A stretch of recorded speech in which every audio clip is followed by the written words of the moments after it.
What's up guys, this is going to be my full review of the DM007. This one was sent to me courtesy of Gearbest.com, so I want to say a quick thank you to Gearbest for sending me this one for review. And this one has actually had a little price drop since the unboxing video I did. I believe it was $25.99 at the time of the unboxing video, and it's now $24.99. Is it a good buy? We're gonna tell you right now. The DM007 is a micro-sized camera quad. It fits right in the palm of your hand. It has a 720p camera on it that records 30 frames per second, and the video quality is excellent. Now this one is a micro quad, as I said, and it flies a little bit heavy with the camera attached. It can definitely fly around very well when you got a full charge on your battery, but as your battery life kind of dwindles down to its last legs, it's gonna fly very heavy and it's gonna feel a little bit underpowered with the camera attached. It still does fly very well with the camera attached, but maybe just slightly underpowered, and you're gonna experience maybe a few vortex ring states where you're getting that kind of wobble of death, and just give it a little bit of forward pitch and you should be able to get yourself out of it. But that is something to be aware of here. These props might be just a tad on the small side for this quad, and they may not be generating quite as much lift as it needs, especially as I said, when the battery gets drained down in its cycle. If you're looking to get into quadcopters and you want a camera quad, this is definitely a good one to start with. Flies pretty stable, and it's obviously very cost effective. So definitely a good one to start out with. It's also very durable. I've crashed this a bunch of times. The plastic on here feels very solid. You know, I've had some pretty good crashes with it and no worse for the wear. Barely even a mark on this one. One issue you're gonna have when you crash is sometimes these prop guards can kind of get bent a little bit and then the props will start to hit them. Usually you can just bend them right back into place, or at least that's been in my experience. These prop guards do seem to come off. There's one very long screw holding them in place here, and you would have to remove the prop to get the prop guards off.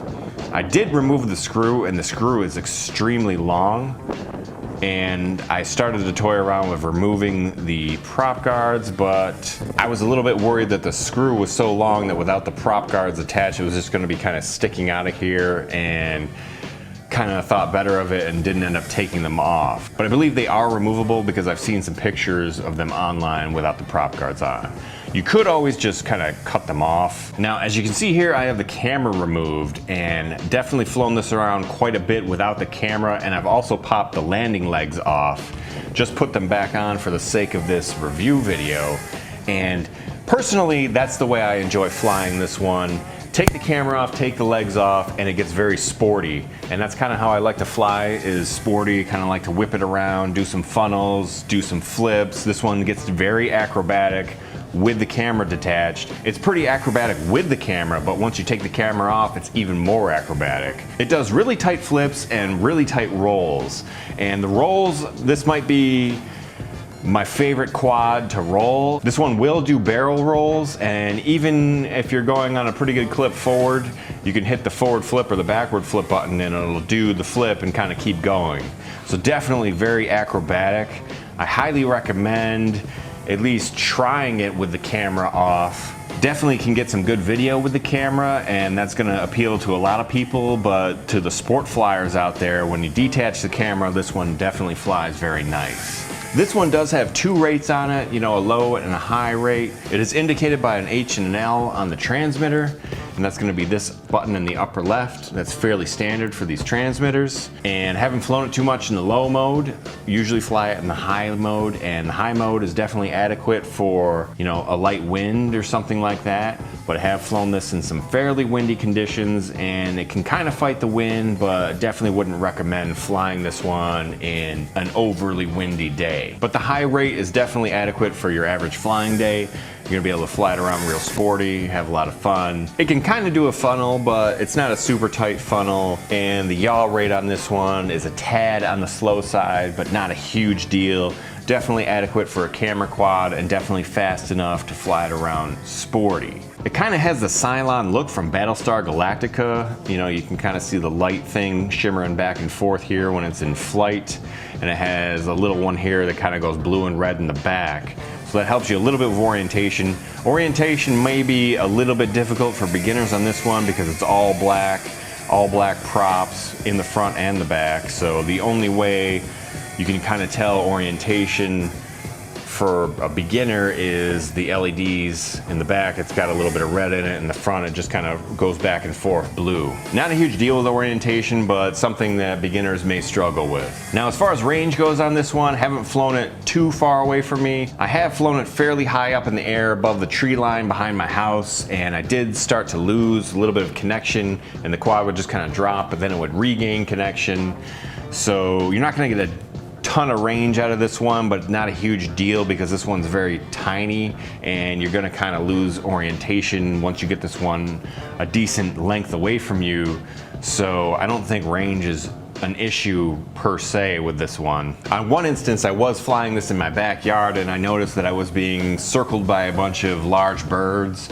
So I kind of flew it up there and tried to interest them in this one. So that was kind of cool video. I don't know if it really comes across in the hat cam, but there was quite a few large birds just flying around in the circle. Someone told me it's nesting season, so they're kind of flying around like that, looking for food or whatever. So maybe they got interested in this little guy, but they didn't get too interested because they didn't get all that close to me. But I was able to fly up fairly high. Didn't catch them on the video, but I caught them on the hat cam. So let's talk charging time to flight time. With the camera attached, I haven't run the camera for an entire flight, but with the camera attached and using the camera kind of intermittently, I've gotten just under 6 minutes of flight time out of this one. Pretty good for one this size and that's carrying the weight of a camera. And once you detach the camera and the landing legs, I get about 6.5 to almost 7 minutes of flight. So definitely a nice flight time on this one, whether you got the camera attached or not. Charging time in this one is gonna be just about an hour and 2 minutes or something like that. So we'll call it an hour.